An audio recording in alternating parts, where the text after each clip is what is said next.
Eh bien bonjour, bonsoir, j'espère que vous allez bien, c'est Flo et aujourd'hui on se retrouve pour une nouvelle vidéo pour parler actualité autour de My Hero Academia. Et aujourd'hui dans cette vidéo on va s'intéresser à un calendrier qui va sortir prochainement pour l'année 2023.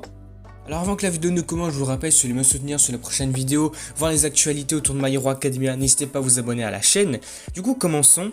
Alors tout comme ce fut le cas pour cette année, l'année précédente, les éditions Kiun ont sorti un calendrier 2022. Et récemment, on a eu les informations comme quoi il y aura un calendrier pour l'année 2023. Alors je vais vous montrer le visuel comme ça en plein milieu de l'écran. Alors déjà, on voit l'illustration principale avec écrit calendrier 2023 My Hero Academia. Déjà, ce qu'on peut dire, c'est que c'est vraiment beau en fait, c'est hyper stylé. On y voit la plupart des personnages de l'œuvre, donc on a Shigaraki, Izuku, Aizawa, Shoto, Dabi, on a Bakugo, on a les autres élèves, on a Himiko Toga. Mais quand on regarde un peu, on se rend compte que finalement, en fait, les illustrations, ce sont un peu des couvertures de tomes, des couvertures de spin-off ou de romans, encore des illustrations de Shonen Jump, il me semble, ou même encore d'Ex Libris pour celle de Shigaraki.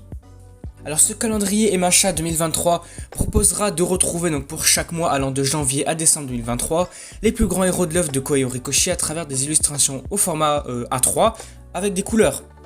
Déjà, ce qu'on peut dire, c'est que c'est vraiment intéressant. Du coup, on va retrouver 12 grandes illustrations qui vont reprendre, comme on le voit avec l'illustration principale, des couvertures de tomes, des illustrations qui ont été données comme ça pour des Shonen Jump, ou des illustrations comme ça données par l'auteur. Moi, globalement, je trouve ça assez intéressant comme ça, de l'exposer sur un mur, comme ça, je trouve ça vraiment sympa. Alors, concernant les dates et le prix, ça va sortir le 1er septembre qui va arriver, et ça sortira au prix de 11,90 €, donc c'est assez abordable, donc ça va. Si on essaie de faire un calcul, ça nous ferait à peu près 1 € par illustration.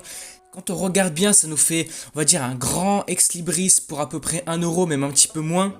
Donc moi je trouve que c'est assez rentable, ça vaut le prix. Bon écoutez, voilà, je pense qu'on va s'arrêter ici pour cette petite vidéo. Il n'y avait pas davantage de choses à dire. Juste le petit point qui est un petit peu dommage je trouve, c'est qu'on voit pas directement les illustrations. Alors forcément j'imagine que ça va être celles qui sont sur l'illustration principale du calendrier. Mais bon, on n'a pas les vrais visuels, on n'est pas certain que ça va être ça. Mais bon, dans tous les cas, on sait que Kiun fait du bon boulot. Du coup, on va s'attendre à quand même quelque chose d'assez intéressant, de bien réalisé. Du coup voilà, on va s'arrêter ici. N'hésitez pas à me dire ce que vous en avez pensé dans les commentaires. Est-ce que certains d'entre vous comptent l'acheter ou pas? Est-ce que vous trouvez ça intéressant? Donc on s'arrête ici, si la vidéo vous a plu, n'hésitez pas à me le dire dans les commentaires, n'hésitez pas à liker, à commenter, à partager comme d'habitude. Et surtout n'oubliez pas de vous abonner à la chaîne pour me soutenir sur les prochaines vidéos actu, review et pour parler des spoilers et machin. Du coup moi je vous dis à la prochaine.